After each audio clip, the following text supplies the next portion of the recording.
We all get to see the glitz and glamour of the actual racing during a Grand Tour, but it's quite rare that we see what goes on before and after. Each of the teams here generally has more staff than they do riders, and they all play vital roles, from the mechanics to the soigneurs, the directeurs sportifs, even the press officers. Their jobs start very early in the morning and finish very late in the evening. Now, Team NetApp, one of the revelations of this year's Vuelta a España, have kindly given us permission to follow them throughout stage 12, right from the start of the day all the way through to the finish, so that we can give you a true insider's view into the running of a world-class team.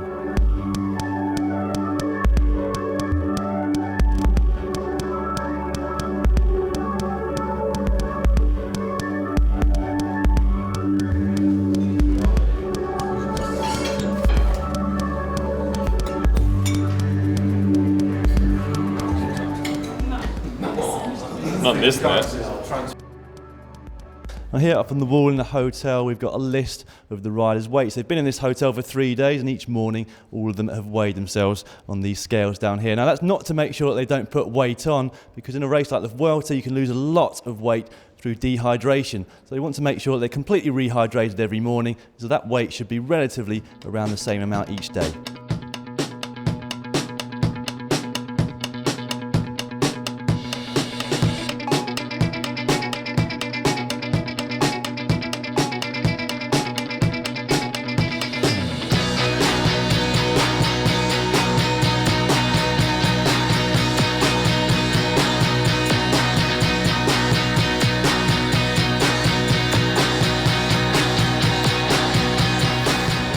We will see pretty quick on the first kilometer of the race if Orica and Argos, especially those two teams, they decide to control and they let breaks to go or not. Then get our chance in the sprint as well with Zach or Shorn.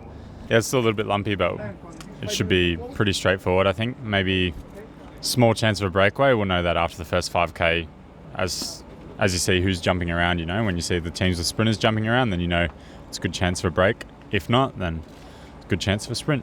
Yeah, so usually like when it's a flat day, then those are my days to have a go, or Shawnee's days to have a go. So I leave the other guys capably by his side, and then come the mountains, I see him again for all day. You need a drink, Leo. You're hungry, Leo. You want to have a piss, Leo. Anything he needs, you have to be there. So that'll come in a couple of days' time.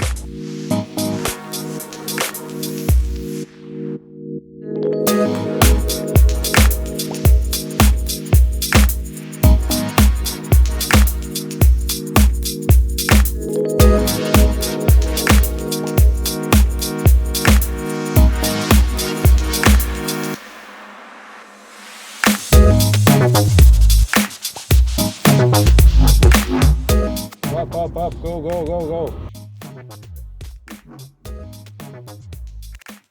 Not bad, it was 10th, so 10th is okay. I think I could do maybe a little bit better.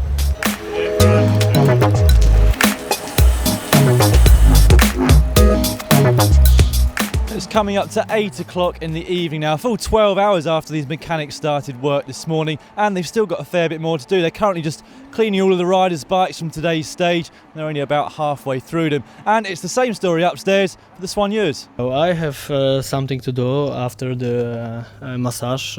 Zach, he was second. I finished already pole.